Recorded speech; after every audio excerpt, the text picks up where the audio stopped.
Welcome to Lesson 15, Weight Control, Part 2. There are two scenarios for weight control if you focus on a scale.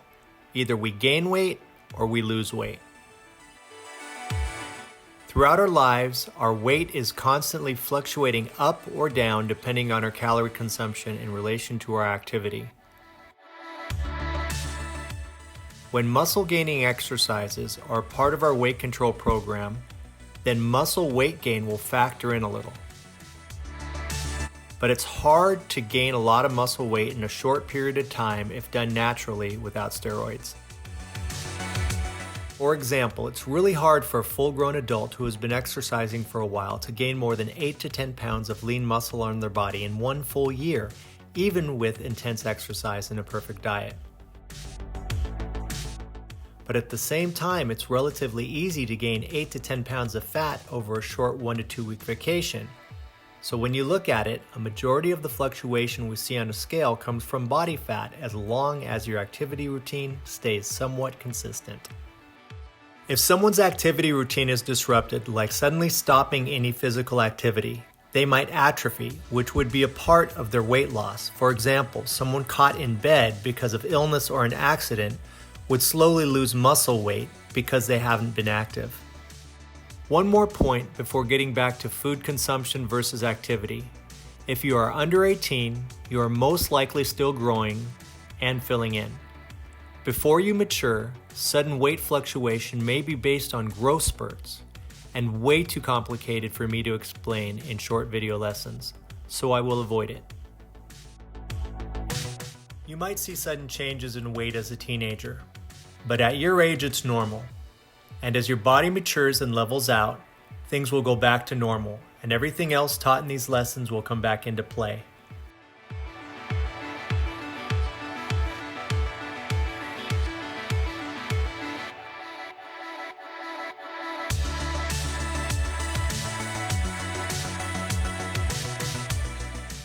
The amount of energy our food has is measured in calories.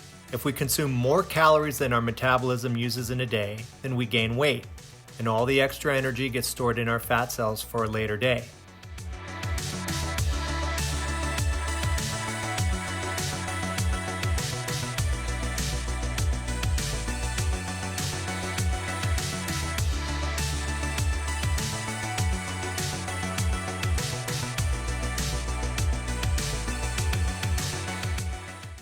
If we consume less calories than our metabolism uses in a day, then we lose weight. When we don't take in as many calories as we burn, it's called a calorie deficit. A calorie deficit is how everyone loses weight. Take a look at some of these images.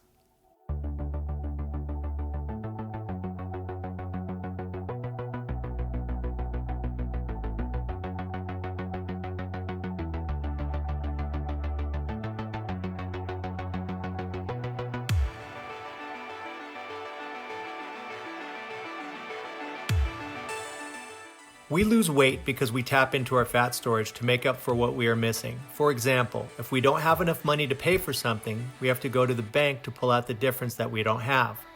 If we don't have enough energy, we have to go to our fat storage to pull out the difference that we don't have. Our fat cells provide that missing energy, and therefore we slowly drain and deflate in size and weight. Calorie deficit.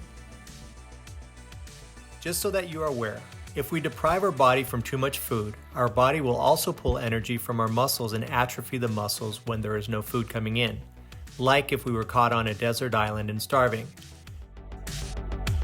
This is the same concept as our body pulling energy and depleting from our fat storage when we need to make up for energy not coming in, like my earlier example of a withdrawal from a bank to make up for what we don't have.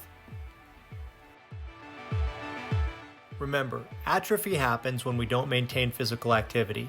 When you add a long-term illness and are bedridden, you tend to notice a lot of muscle weight loss to the point where they look very skinny. In these situations, the body is panicking to stay alive and is using every form of energy it can find. It will use energy from food consumption, fat storage, and muscle atrophy at the same time to fight for its survival. These situations lead to extreme weight loss, which is a lot different than slow, progressive, controlled weight loss based on a good diet and exercise for your health. Our fat storage was necessary for us back in our caveman days because we didn't know when or where we were getting our next meal. These days, our next meal is sitting in the refrigerator or restaurant. These days, when you mix in a sedentary lifestyle, you can see why we are slowly gaining weight. It's easier to get food, plus we're less active, which means we are storing more fat than ever.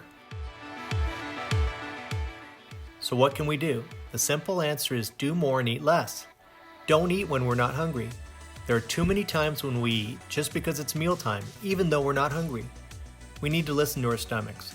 If we ate a big dinner, we might not be hungry for breakfast. Or if we ate a big breakfast, we might not be hungry till dinner. The meals that we eat when we are not hungry have nowhere to go. Energy is not going to our BMR because we're already full. Energy is not going to our active calories because we're already full. So energy ends up going to our fat storage for a later day. If this keeps happening and we never have that day where we eat less than we burn, calorie deficit, we just keep adding to the fat storage.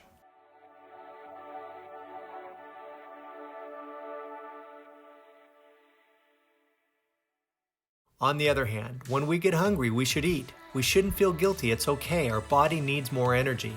In a perfect world, every meal is evenly balanced with calories and we eat normal amounts of food at exact time schedules. But when that's not the case, we might overeat. And if we do, we shouldn't worry. Just realize that we probably ate enough for 2 meals at one sitting. If we ate too much, we might want to hold off on eating the next meal till we are hungry again. If we take this approach, our body will regulate our energy storage and energy needs. There are times where we may be hungry just before bed, which means our body wants food for energy. Instead of feeling guilty, we should grab a small snack before bed. It's okay as long as you feel hungry.